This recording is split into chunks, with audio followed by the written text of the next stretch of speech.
Welcome to Coffee with the Sarlos. I'm Kelly. And I'm Karen. We are a mother-daughter duo of mediums, medical intuitives, psychics, and energy healers offering personal sessions to clients all over the world. And this is our podcast. Coffee with the Sarlos is a platform to share the remarkable experiences of our clients and the messages that are channeled for them from the spirit world. These stories will make you laugh, some will make you cry, and some are certain to be an absolute butt-kicking with love.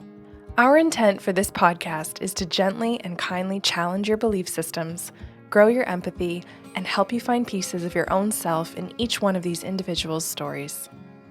Karen, before we get into today's show, let's start things off with show notes.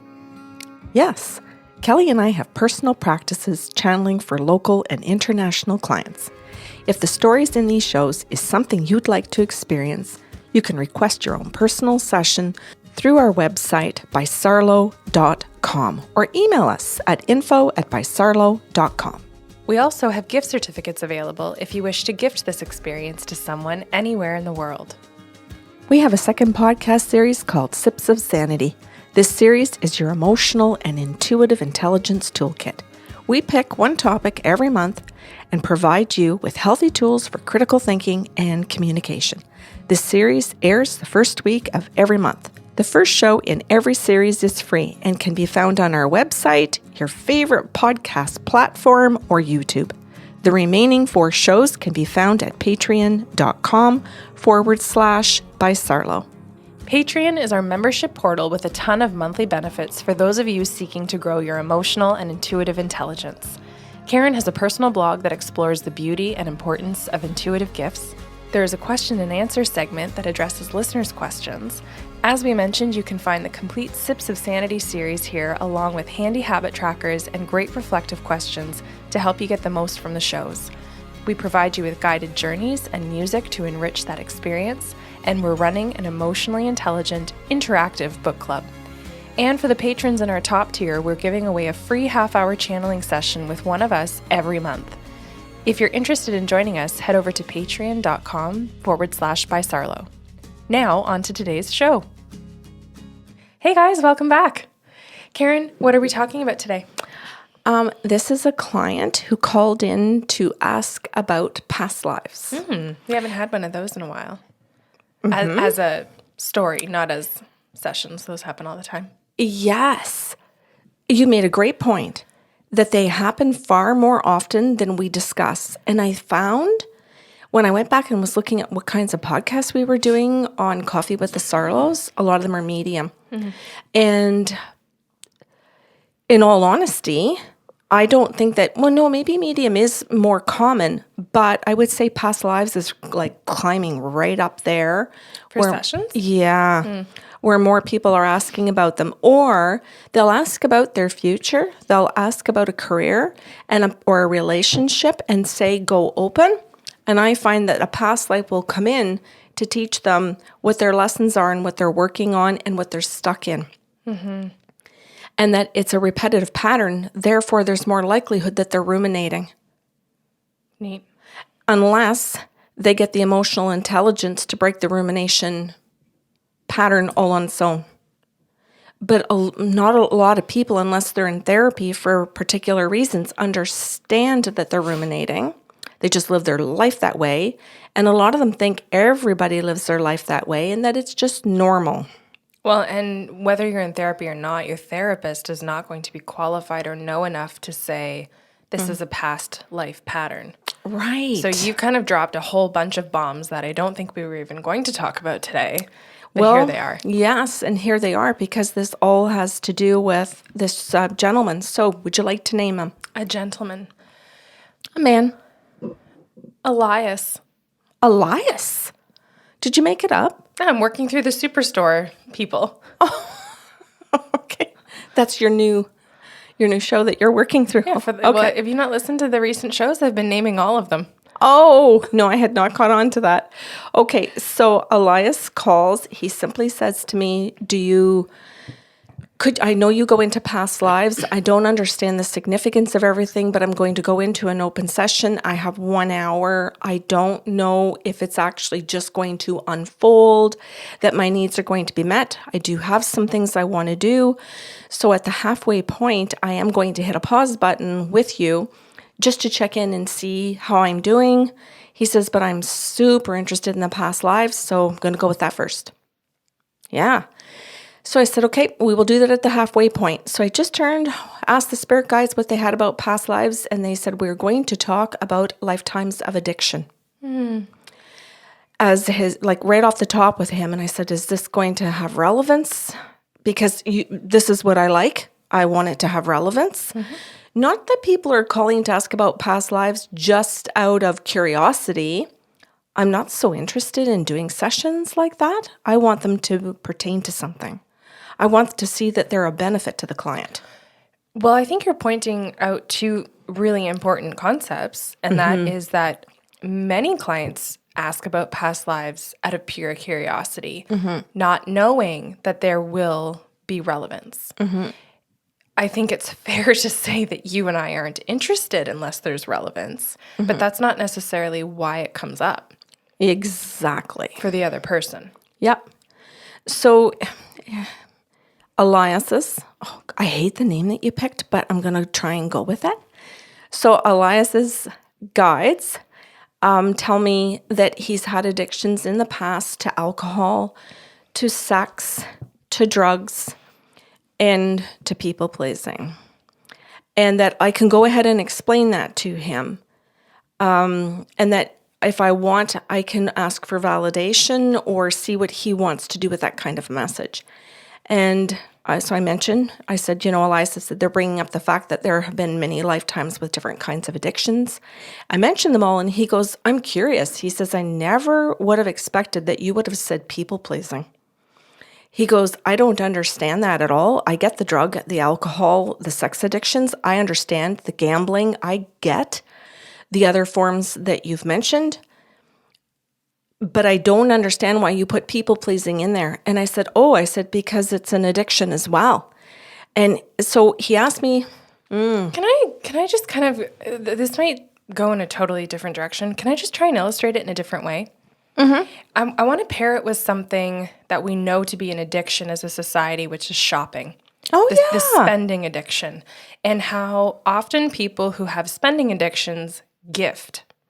And so they may see, or maybe people can kind of connect the dots here and go, okay, I can see how a spender would overspend as part of their addiction, and it would become gift giving, lavish gifts to all these people. But part of the addiction in there is the feeling they get when someone says thank you, gets excited, the thrill they get from giving. So if people can go, well, yeah, that makes sense to me as an addiction.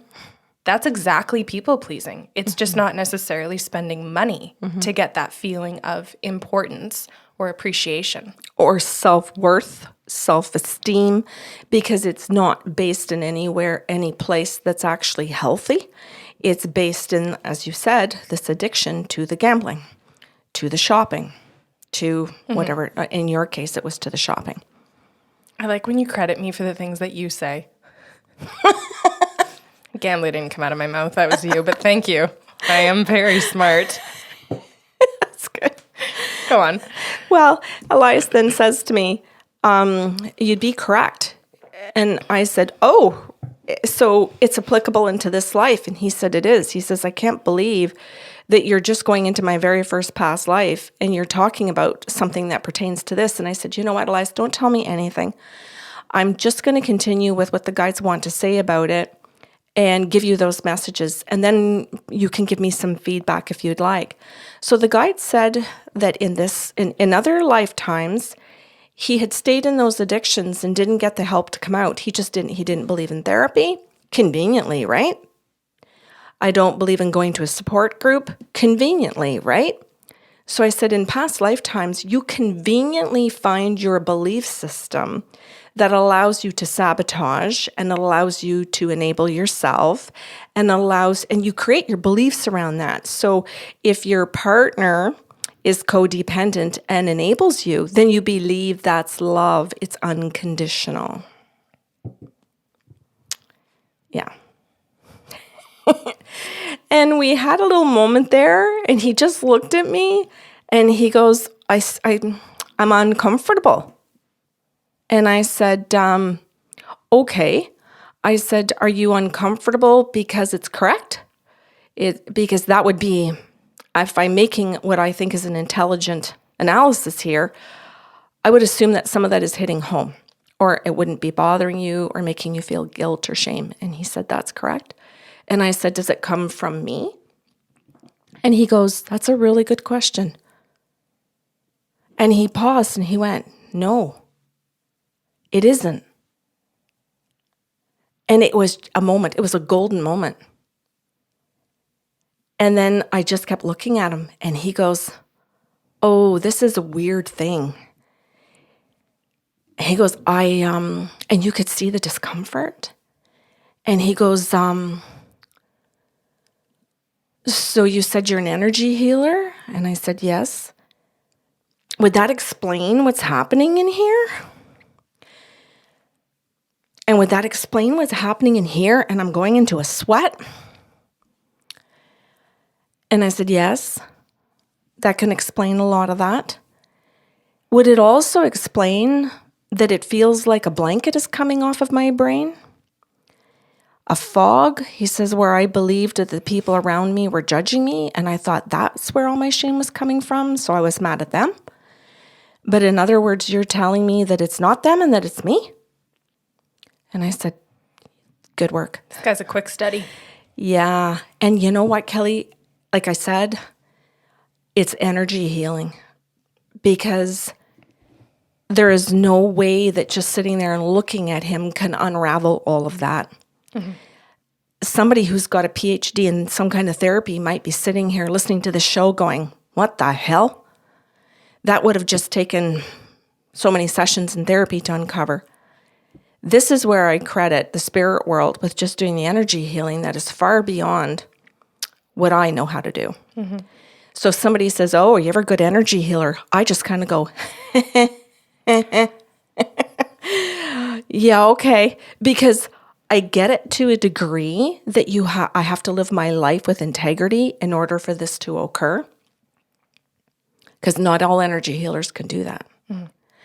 But I also understand that the universe is working their ass off. I also understand that in some way he is too. Mm-hmm.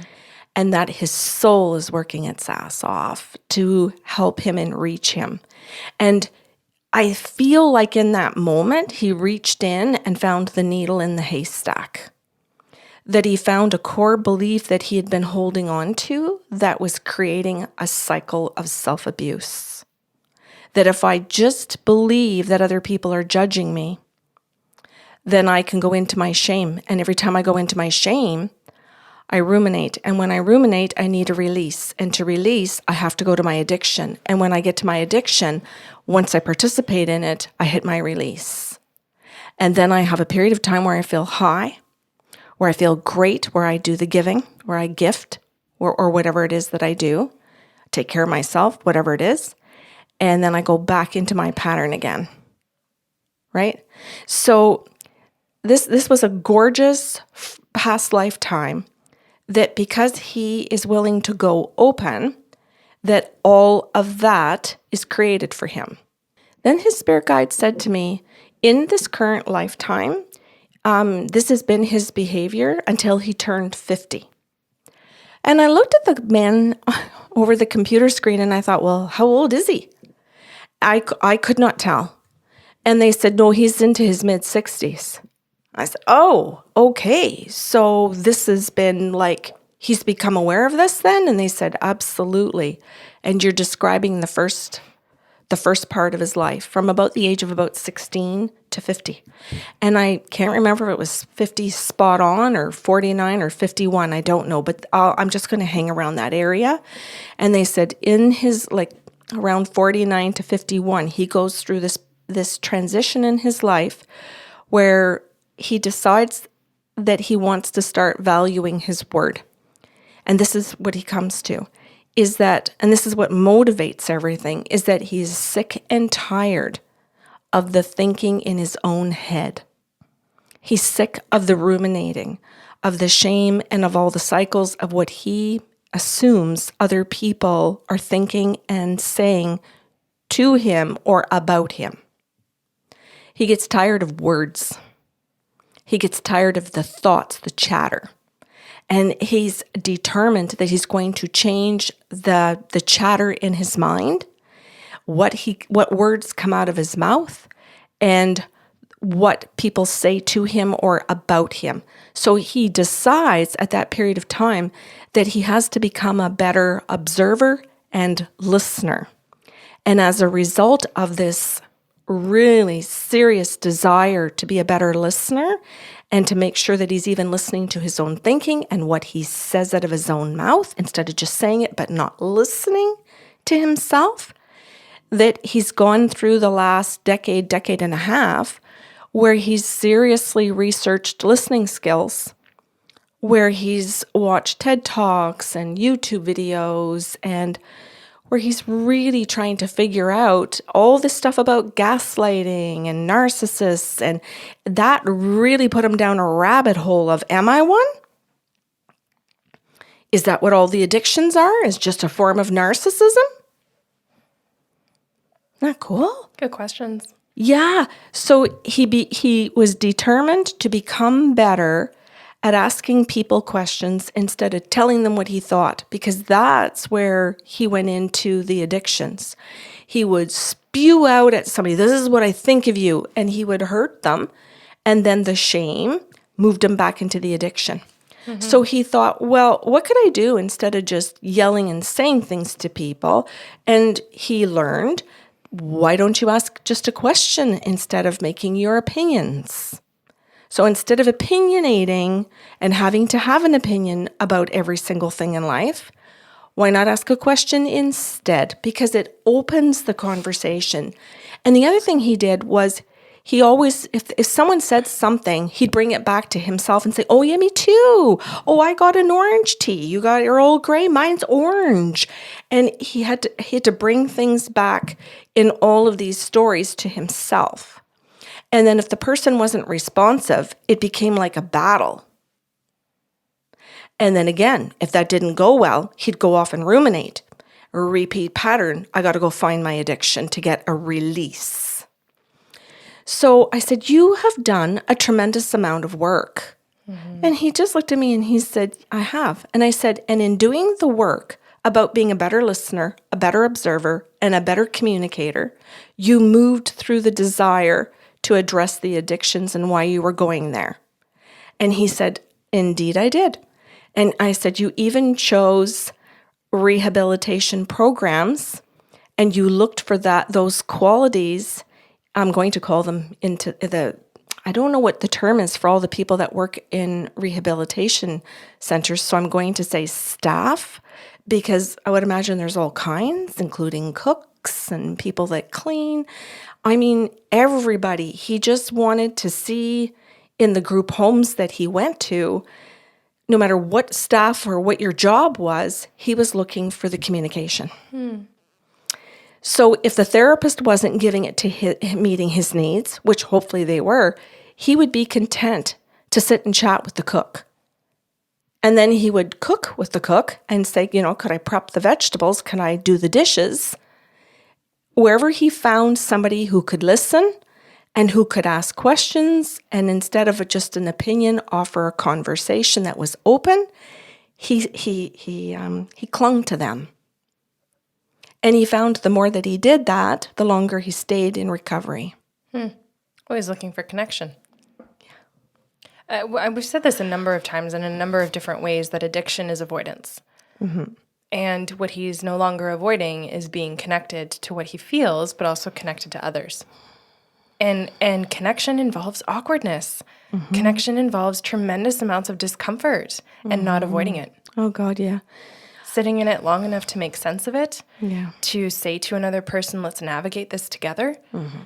And if they're not willing to do it, I will sit here and do this for my own self. Mm-hmm.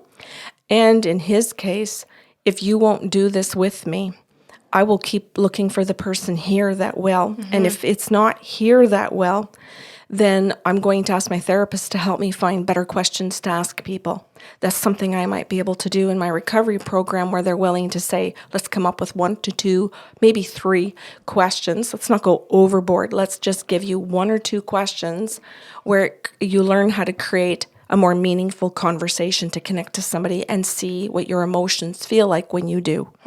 And if they shut you down, instead of taking it personally. It sounded like if they don't shit you down. Oh, It's good. Both appropriate. if they shut you down, then take it someplace else. And just keep taking it into other places, because you will find eventually that even absolute strangers will have those qualities and recognize what you're doing and stop and pause and have the conversation with you. He's just looking for people with emotional intelligence with higher EQ. It's too bad we all couldn't wear a t-shirt saying high EQ and other people saying Badge level 2. thumbs down, no EQ here, keep going. Drama queen only. No EQ, not searching. Drama queen. I feel like that would make dating a whole lot easier. Oh my God. That's the kind of stuff I wish, if you were going to sit down at like a speed dating table or a first date, like just, can I see your EQ badge or what's your EQ number? Yes. Some people are like assholes and they're like, what's your credit score? It's like, no, I want to know your EQ score first. What's your credit score? Well, I mean, in extreme situations where people just want to know, like, are you going to bring me down or can you support me? Oh, yeah. Okay, that's great. As much as it is fucked up. Well, it's great to educate, I'll say. So that was his first life. And he, at the end of it, like we had a little conversation around that. The fact that this had gone into past lives and why his rumination then would be so very deep. And why he might feel like, how come I can't let this go? And he would say to his therapist sometimes, why can't I let things go? And his therapist was trying to say how you let things go. And so we had a conversation there about, no, you don't need to let it go. Sometimes you need to be aware of. Sometimes you need to compartmentalize. Sometimes you might need to know that it's still there and it's a part of you and that you need to be aware of it.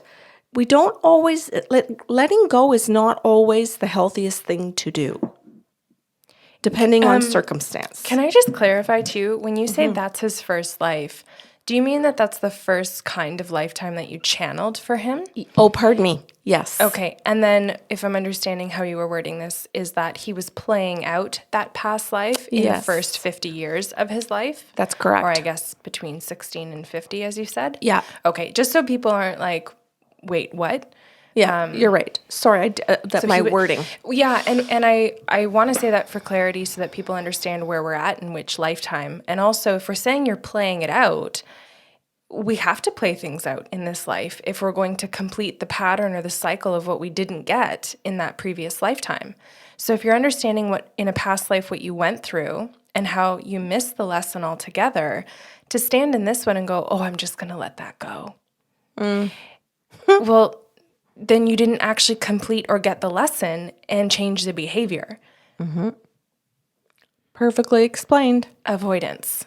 Exactly. Enter next stage of life where you're going to get into avoidance and other addictions. Yes. So we don't let go, as you said, without learning the lesson first. So that was his very first life.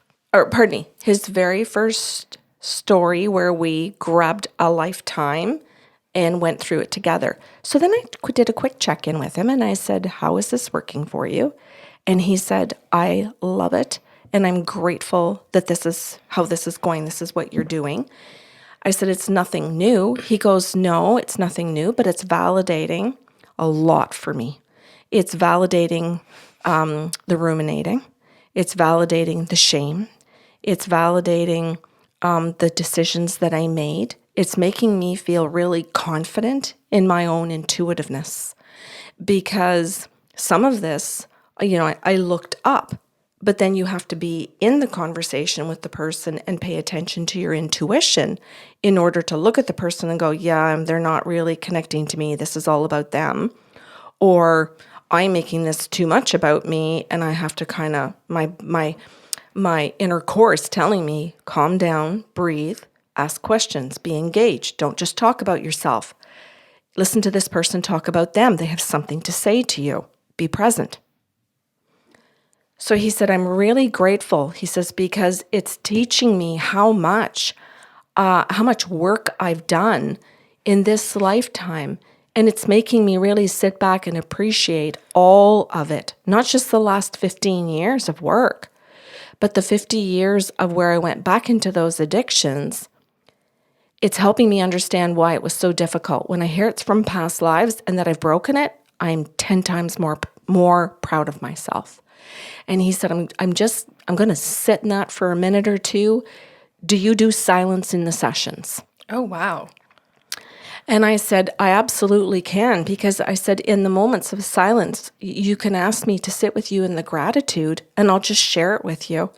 I said, or you can ask me to be doing more energy work where I'm actually doing more to facilitate for you just your process. And he went, could Karen, we do both? Like, what a fun session.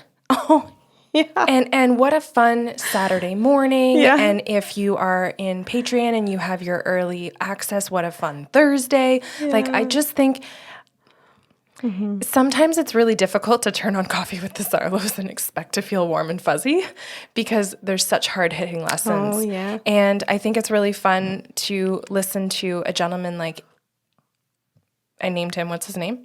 Alias? Elias. I was going to call him Alias. Me That's too. not right. Yes, Elias.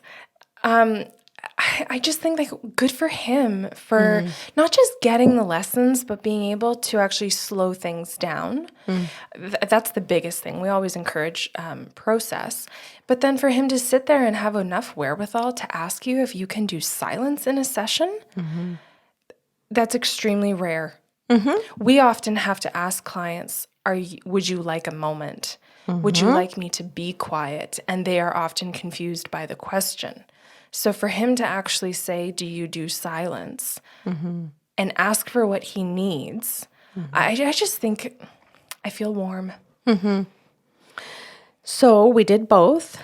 And then Energy healing and silence? Yeah, he asked for both.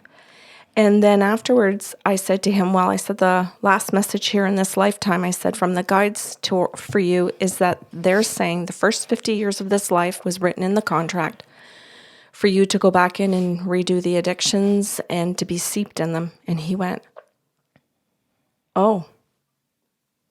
And I said, and then the next half of your life, I said, you've made this promise to yourself that you're going to work on proving that you are trustworthy.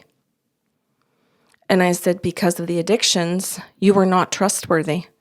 And you got to know that, especially coming out of them, by how people just didn't trust you. And he went, yep, that was the biggest issue. Women didn't trust me because I hurt them. My kids didn't trust me because I wasn't consistent. I could be good, could be great. And then I could be absolutely vacant, not there, withhold, abuse. He said it was all over the place.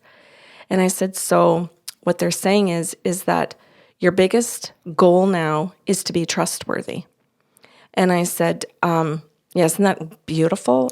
And you know, what good timing to, we talked about in show notes that we've started a book club on emotional intelligence. And our book right now is The 4 Agreements. And the first agreement is be impeccable with your word. Well, and that's one of the things that came out here is the last point that I was going to, there's a couple of points, that he decided to become aware of his word.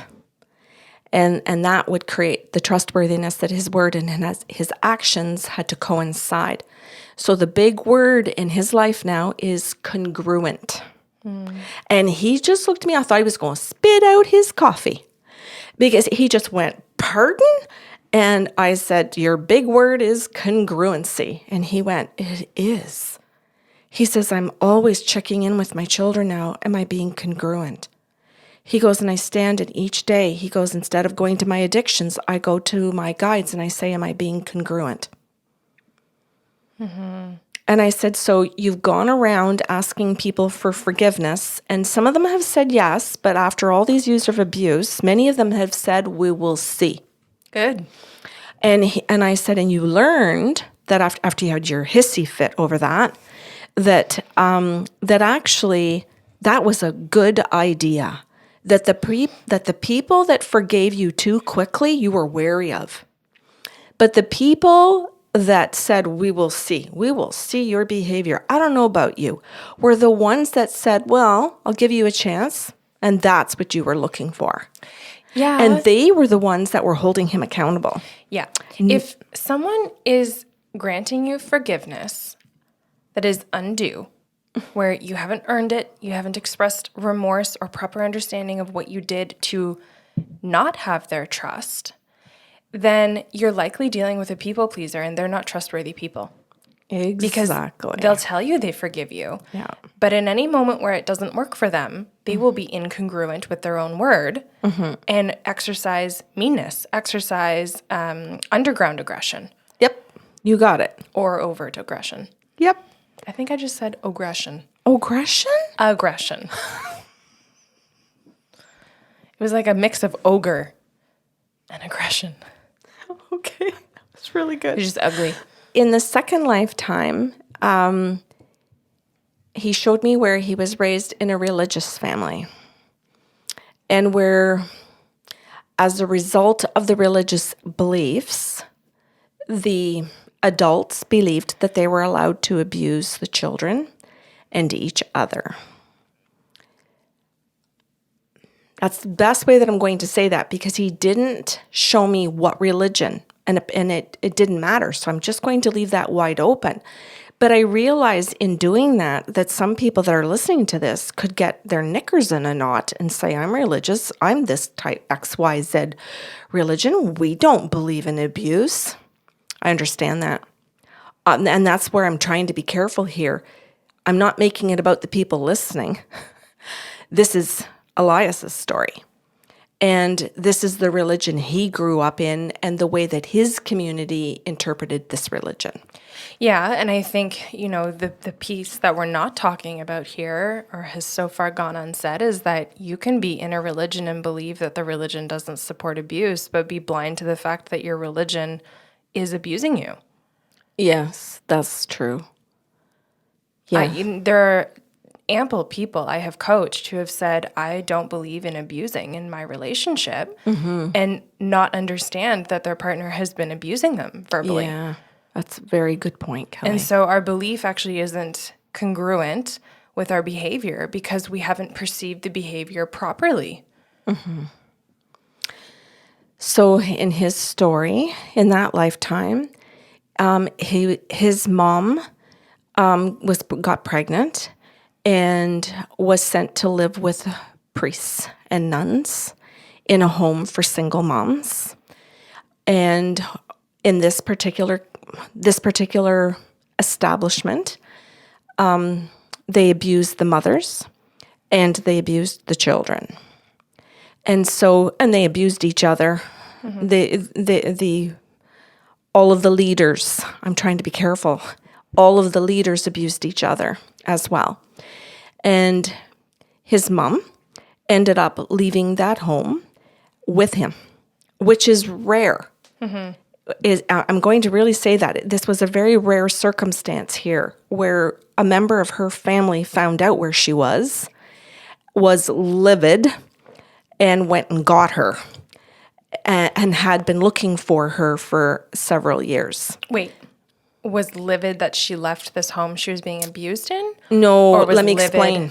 That she wound up there and went to look for her. Livid that she wound up there. Good.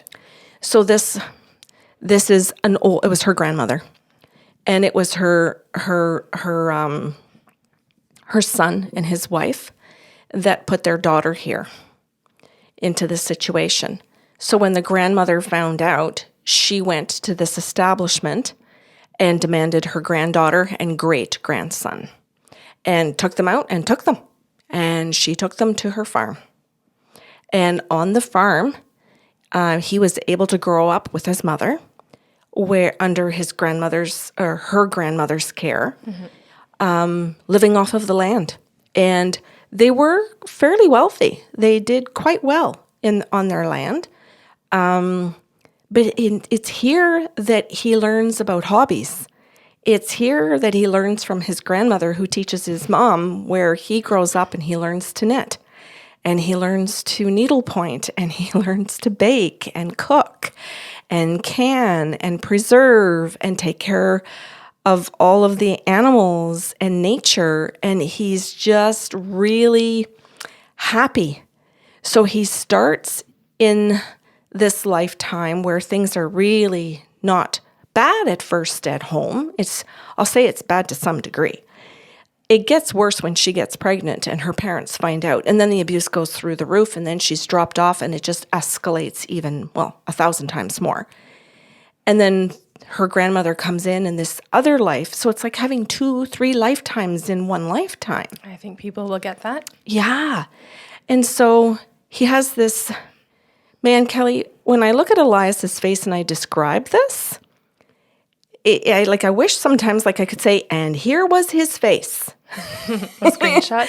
Yeah. I wish I could just show it to people and have the video so that people could sit here and go, oh, I understand. Because now it's left up to me to find words to say to everybody that this is what I inferred from his conversation and the look on his face and the energy between the two of us, which was just absolutely, oh my God, I have literally lived this life again, but in a little bit of a different way. His were these addictions this time with all of the self-abuse, right? And abusing others and others abusing him. But he does the same thing in this life. And he says to me, I just cannot believe what you're doing with past lives. He says, this is just blowing me away. Can you draw the parallel for us in this most recent lifetime that you're talking about and how he's playing it out? He's moved to the country. So up to 50, he lived in a big city. After, and there are other similarities, and I'll go into those in a second. So that little part there about where he chooses to live, up to 50, he's in the big city. After 50, he decides he's getting out. His career can be done now over technology and phones and stuff, so he doesn't have to see his clients face to face. So things have progressed because of computers.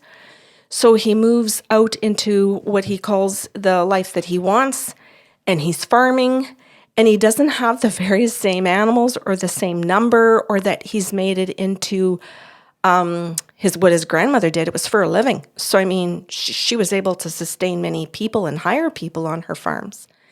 He's doing it for himself. So he's sharing.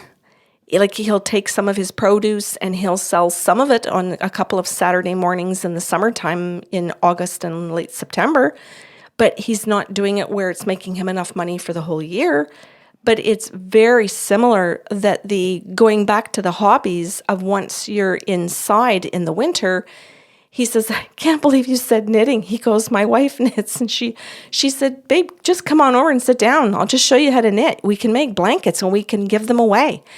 And because he has this desire post-alcohol, post-addictions to give back to the people that he hurt, he makes blankets. And he makes these little gifts. He does woodworking with her. They do some painting, some staining. They will take like a piece of furniture for somebody and reupholster it for them. He figures out the ways to put his energy and his creativity into things to say, I made you a blanket. And that's his way of saying, I'm sorry, and I'm trying to show you by my actions that I am congruent. So if he says he's going to make you something, he's going to make you something. Mm-hmm. It might take him time because he's got a list of people and you have to be on the waiting list, but he will get to it and drop it off and give it to you, even if it's 3 years later. Which I just love this one. I like. Now, another part of the living that past lives was that he had been raised in a religious family again, and he had not looked deeply at the beliefs of that religion and how they played into his depression and his shaming, his saboteur, and why then he ruminated and how he created these thoughts about himself, where in turn he moved to the addictions. So he hadn't spent all kinds of time yet to figure out that a lot of those core beliefs and those problems that he was, the self-abuse, he didn't understand had come from the religion of when he was a child in this current lifetime. And so when I said that to him, he went, "Oh, what?" And he goes, "I've done a lot of work, but I haven't looked at it that way." So I said, "Well, the guides are inviting you to look at it that way. So they're saying that you're still in therapy." And he says, "I am." He says, "I believe therapy is for the rest of my life." And I said, "You could go back to a therapist and ask to revisit that. Not that you aren't looking to dredge up pain, but that you might just be looking at excavating the belief systems and seeing, in fact, how you have changed some of them by your desire for congruency and keeping your word." So he wanted to dive a little bit into the religion part by asking the guides what they wanted to contribute to that so he could get started. So I asked the guides what they wanted to say, and their response was, "Look at the word gaslighting." And he said, "Okay." He goes, "I've looked at that." He goes, "I understand what it is." And then he kind of looks at me, Kelly, and he goes, "Well, hold up." And I said, "Okay, is it starting to sink in a little bit?" And he goes, "Yes." He goes, "What the guides are telling me is that the religious people and the rules and the stories and everything that they've written gaslight people." Yes, for fuck's sakes. And he got it. He just sat there and looked at me, sits back in his chair and crosses his arms. I can't because I've got to stay close to the microphone, but he sits back, just kind of lets his shoulders drop, and he goes, "All right then." He goes, "So this explains why I'm still alive and I haven't kicked it yet." I said, "Okay, that's good. Good attitude."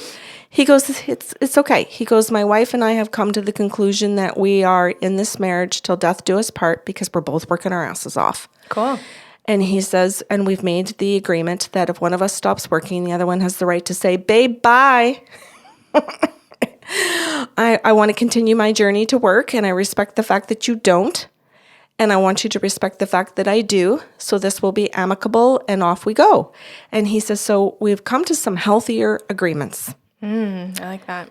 Yeah. And he goes, "So we've chosen death till you do you part because we both agree on core basic principles that we're both here to work. We're here to collaborate. We're here to let each other lead. We take turns following." He says, "We've got some different tools now about what death do us part means." Well, I think ultimately you're talking about the fact that the core values of what they believe love to be Yeah. are congruent with one another. And so the tools that they're going to get are going to feed into those things. Yeah. Because if they fundamentally didn't have the same core beliefs about what love is, they wouldn't be saying "till death do us part." You got it. So they're redefining everything. Yes. And then I said, "So do you understand that if a religion doesn't give you the emotional intelligence to grow and to mature, that you're fucked?" When a religion doesn't give you. Right. I know. When you realize. Exactly. But this is the part of maturity. This is the part of being able to individuate. So we need to individuate not only from our own parents, we need to individuate from society's ideas, from the Harvey Weinsteins of the world, meaning Hollywood. We have to individuate from the fact that, the sports shows teach us, pick up your beer. You should have a beer in your hand at all times at a sporting event, and a piece of meat. You're right. Like, you got a barbecue. Literally. Literally. We have to individuate from this and say, no, I don't have to do any of that. I don't even have to watch every game. I don't have to have beer. I don't ever have to have a drink. We have to individuate from religion because they come in to say, we're going to give you these rules. You're going to live by them, no matter if they make sense or not. And you're going to die by them. Exactly. And if it means that you are driven to alcohol or to abuse because of them, then that's your problem and not ours. And that's part of the gaslighting. So he sits there and he says to me, "I really like this because you're just basically talking about growing up." Yes.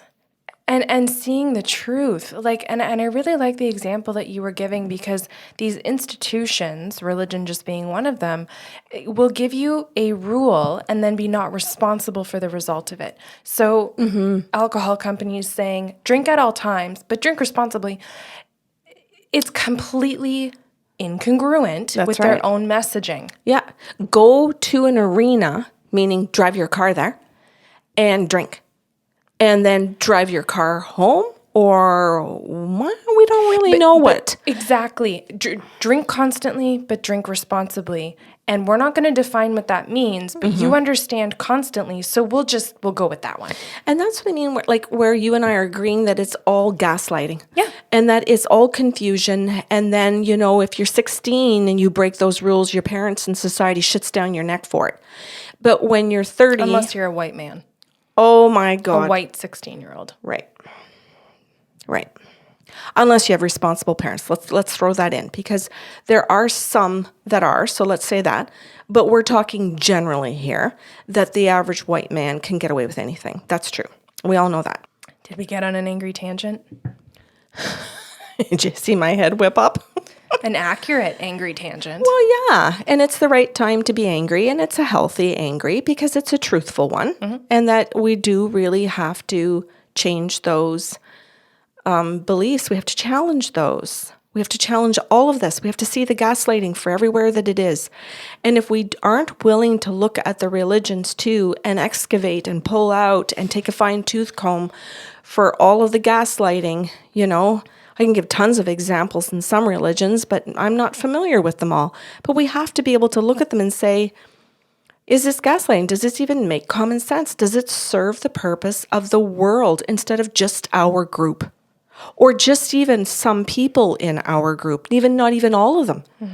Sometimes some religions are just at the benefit of the men and never the children or the women. Or the head. Or just the head of them, yeah. Okay, on to the third life, Kelly. So in the third, I should stop for a second. I'm trying to remember now, at the end of the second life, I checked in with him, asked him if it pertained to him, and he said yes. We had a discussion around that. He talked about how his wife and he were trying to they don't call themselves religious anymore. They didn't know if they liked the term spiritual. They didn't know if they liked the term oneness. They were trying to figure out what all these things really meant, because they were seeing some false behaviors around spiritual people. I like to go with the internet option, searching. Oh, what are you? I'm searching. I think that's fantastic. And that's really apropos as to what he and his partner are trying to do. So they are just in the mode of, we don't know what we're called. We just don't put a label on it. We're just in a work. I think he kind of referred to it as, it's just a work in progress. And that's all my life is going to be. So the next lifetime, he just says to me, I would like you to keep going. I don't want to go. So we checked in at half an hour and he goes, this is so beneficial.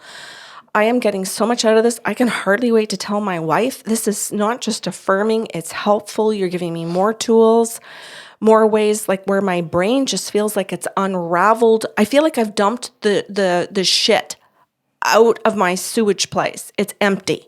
And he goes, and so I just feel like now that my septic tank is empty, I feel like I can go up to my wife and go, there's a bunch more shit we have to empty and the tank's empty. Let's go. I've just got, what's that movie called? Is it not Fair? No. I don't know. The one where he's like, shitter's full. Oh, I don't know. Yeah. Lampoon, National Lampoon. Oh, that's so good. Let's dump. Yeah. So he goes, this session feels like I've dumped. And you're acknowledging, and it's like you're even taking some of the stuff away from me that I've been holding on to. The shit I've been holding on to say, did I really do this work? And he says, and you've taken it from me and said, yeah, you don't need that. And you're purging it for me. He says, that's how I feel today. He goes, go into the third lifetime. I'm really content. So then we started the third life, and the guide said, we're going to call this the life of rumination. Sounds magical, also sounds tragic.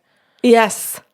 And I said, what does that mean for you guys? Like, how do I describe this to him? And they said, well, this is a lifetime of anxiety and depression and going to psychiatrists one after the other and being medicated. Not seeing a psychotherapist or a psychiatrist that's actually interested in really communicating and giving him tools instead of, this isn't a show about bashing psychiatrists. Our listeners know that we refer to them. Therapy. Well, we heavily promote that. We just promote good therapy. We're just believers in you have to have the right therapist and that they're not all created equally good. Yeah. Same way we say the same thing about any profession, including our own. Yes. Oh my God. Especially our own. Yes. So the guides came in and said that in this past lifetime, it started really with a lot of anxiety and it developed into depression because he didn't get help for the anxiety. And as a result, things just kept going on a loop, became ruminating, and then the beliefs of I can't do this and I can't go out in public, and if I don't like my job, I can't quit, and if I quit, then I'm a loser, instead of I can go out, I can try 50 jobs, I can keep quitting until I know what I want to do. That's my business and nobody else's. He didn't have these healthy beliefs. He got stuck in I can't quit a job or I'm a loser or people will make fun of me or they'll think badly of me, instead of, no, a lifetime is all about change. A lifetime is, if I have 30 jobs and 30 careers, that's okay. That's what I pick in one lifetime. Maybe in the past life, I picked one job and I stayed there for 30 years. Maybe this was my lifetime for change and variety. And that was to enhance who I am as a person. And he said, oh my God, I can't believe this. Like this. He goes, okay, you're hitting the nail on the head again. He goes, continue. Shocking. And I said, am I hitting the nail on the head because of anxiety and then into depression? And he goes, absolutely. And he goes, and you're hitting the nail on the head about the ruminating. He says, my wife discovered this whole thing about rumination and cognitive behavioral therapy, and she introduced it to me, and he says, I've really gotten into that in some of my therapy to help me come out of that. He says, I'm very familiar with what you're talking about. And he says, and I did. He says, part of one of my addictions was to the medication for depression. Mm-hmm. And then once that just wasn't working anymore, I went into other drugs, alcohol, and when they didn't work anymore, I just kept upping things.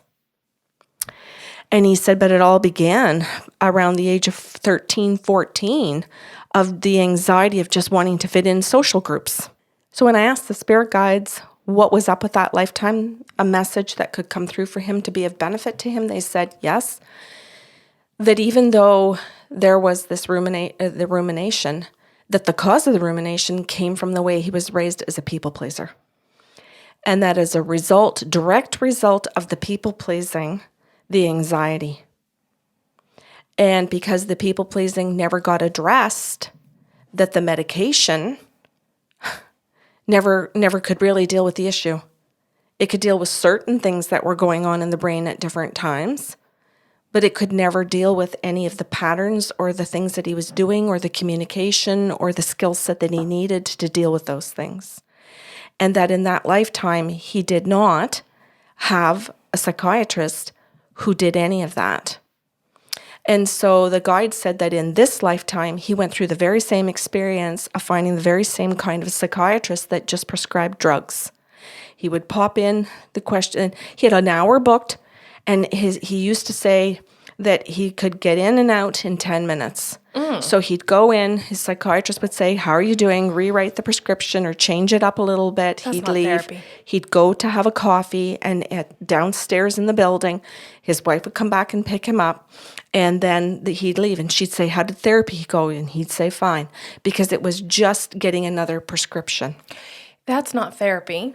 That is a PhD person writing you a prescription. Mm-hmm. That's what an irresponsible MD could do.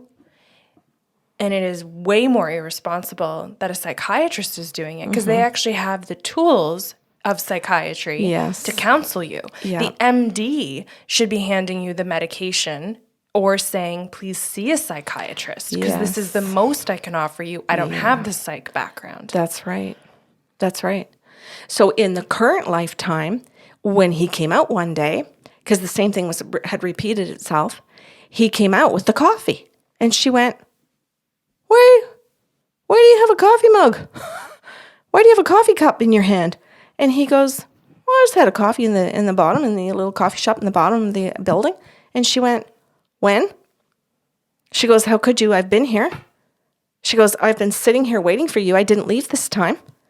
And he goes, oh, had you told me that, I could have been out of here 50 minutes ago. And she went, pardon me? And it was her research and knowledge of what all of this should have been for him that she sat there and she went, not again. You're done. You're never seeing that person again. Give me that prescription. She pitched it out the window and she was like, not happening. I am not losing you like this. And they went home and found another psychiatrist who they questioned over the phone and said, how long are your appointments? Do you give homework? And so they literally prepared a list of questions for the psychiatrist receptionist or administrative person to say, do you get tools? Do you get homework? Do you have follow-up? Are you held accountable? There was a list of questions. Do they prescribe drugs? Do they believe in working with a naturopathic doctor? Do they believe in nutrition? Do they believe that, that supplements will help? Blah, blah, blah. And asked like 10 to 15 questions and found an educated and working psychiatrist. Working meaning doing their job. And so currently in this lifetime, he had experienced the same thing as this other lifetime. But thank God for the help of his wife, that whole situation changed in this lifetime. And still sees that psychiatrist. Nice. He does. Still gets his homework. Still is learning his tools. And has so many more and has changed and grown, is just understanding by listening to the past lifetime, again, why did this happen? And we discussed that. He goes, so these things, he says, what I'm understanding today is that if something is left unfinished in a past lifetime, what I've seen out of 3 lifetimes is that it came forward again in this one. Until I finally got the help and did the tools and stood up and took care of myself. He says, that's what I'm really learning from this conversation today. He says, because you don't know me. He goes, you're a complete stranger, and yet you've done 3 lifetimes and you've pulled out in all different aspects of my life, all these little things that I've been dealing with. And then you've been telling me that they were in a past lifetime. And in this one, it was repeated, but I confronted it this time and I did the work. And he says, I'll be the first to say, I haven't done it perfectly, but I've stuck to it. And I've learned to be a better listener when people say, I didn't do a good job. I don't take it personally. I just say thank you, and I go back and I try again. I hope this lights a fire under people's asses. If they're listening to this show, 3 past lives, and understanding that if you don't deal with it, you're just going to deal with it in the next one, or be presented with another opportunity. Like, you think about how annoyed and tired you are now when one person in this life asks you to do something for a second time because you've been avoiding it. You're mad at them. Yeah. Think about that from lifetime to lifetime. Mm-hmm. And just get up and do it. Mm-hmm. Yeah, it's a lot easier. You conserve your energy, you retrieve it, and that's what he's learned. He's learned that he's retrieved his own energy now, and that it's become productive for him, and that he and his partner both have benefited from that, instead of the fight, the procrastination, the stubbornness. Mm-hmm. That shit show. Lovely. Mm-hmm. You did a wonderful job for him. Thank you. Yes. You know what, Kelly? I love doing past lives. oh my God, I get excited when somebody says to me at the beginning, past lives, you got half an hour, you've got an hour, you've got 90 minutes. And I'm like, yes. I'm surprised that no one has written in after 300 and some episodes to say, have you noticed that every modality you talk about on the show, Karen says at the end, I love this one. That's true. I do love all of them. It's so true. It's true, and it's evident in the way that you channel for people. How much you love each individual modality and how they come together. Yeah. So I poke fun, but I think it's also, the thing I'm making fun of is also one of your best qualities and what makes you great. Oh, thank you. Now, I'm just going to say before we end the show, I would like to book an appointment with you. No. For 90 minutes past lives or 1 hour, whatever you'll do for me. Sure. Because it really does highlight what it is you're here to work on and what you are doing well. And that's a good feeling. I can't even begin to tell you how many times that man thanked me for how good he felt at the end of the session. And this is a man that lived 50 years abusing. And then to hear that he's done the work. And had 15 good years so far. Yeah, that's amazing. That's a happy dance. Cool. Thank you for the show today. You're very welcome. Get your appointment book out, girl. And people are like, when should we listen for that show? Oh, that would be a good show. Well, who knows if it's going to be a good one, but... Okay, well, thank you. You're welcome. If you have questions or comments about today's show, you can email us at info@bysarlo.com. No matter where you've tuned in from, thank you for joining us. Please make sure to subscribe and join us next Saturday for a brand new show.